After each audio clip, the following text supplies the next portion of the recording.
Di dalam video ini terdapat interaksi antara penjual dan pembeli. Manusia merupakan makhluk yang hidup secara sosial.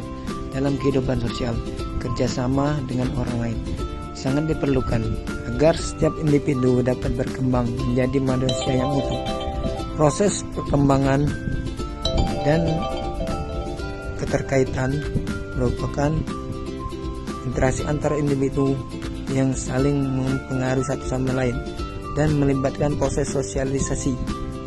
Sebagai manusia sosial yang terlibat dalam hubungan dan interaksi sosial dengan sesama dalam berbagai aspek kehidupan sehari-hari, termasuk interaksi di bidang sosial, ekonomi, politik, dan lainnya yang sering dilakukan oleh manusia. Salah satunya adalah bidang ekonomi, yaitu di pasar. Pasar adalah tempat di mana penjual dan pembeli saling bertemu, menawarkan barang dan layanan untuk dijual serta melakukan proses pemindahan kepemilikan. Pertemuan penjual dan pembeli saling bertemu, menawarkan barang dan layanan untuk dijual serta melakukan proses pemindahan kepemilikan. Pertemuan antara penjual dan pembeli memungkinkan terjadi interaksi sosial. Dalam proses transaksi jual beli, setiap individu, baik penjual maupun pembeli, terlibat dalam hubungan sosial. Interaksi merupakan hubungan saling mempengaruhi yang melibatkan aksi dan reaksi antara lebih dari satu pihak, baik itu antara individu dengan individu, dengan kelompok maupun kelompok lainnya, antara kelompok dan lain kelompok,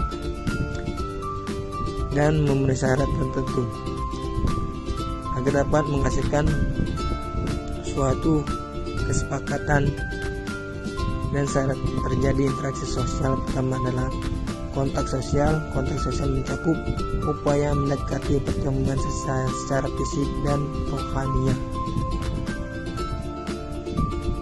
yang dapat bersifat primer, tatap muka langsung, atau sekunder melalui perantara. Kontak sosial bisa menghasilkan dampak positif seperti kerjasama atau dampak negatif seperti pertentangan, konflik, atau bahkan tidak menghasilkan interaksi sosial sama sekali. Syarat terjadinya interaksi sosial yang kedua adalah adanya komunikasi. Komunikasi adalah melibatkan usaha menyampaikan informasi kepada orang lain, dan tanpa adanya komunikasi, interaksi sosial tidak akan terjadi. Dalam komunikasi seringkali muncul berbagai perbedaan penafsiran terhadap makna tingkah laku seseorang akibat perbedaan konteks sosial. Jadi komunikasi adalah proses di mana individu saling memahami makna atau perasaan satu sama lain. Tanpa memahami dan makna atau perasaan tersebut, tidak dapat terjadi komunikasi.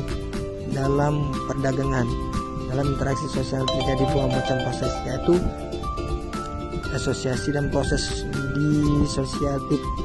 Proses asosiatif berlangsung melalui kerjasama, kemudian berlanjut ke akomodasi, asimilasi, dan akulturasi.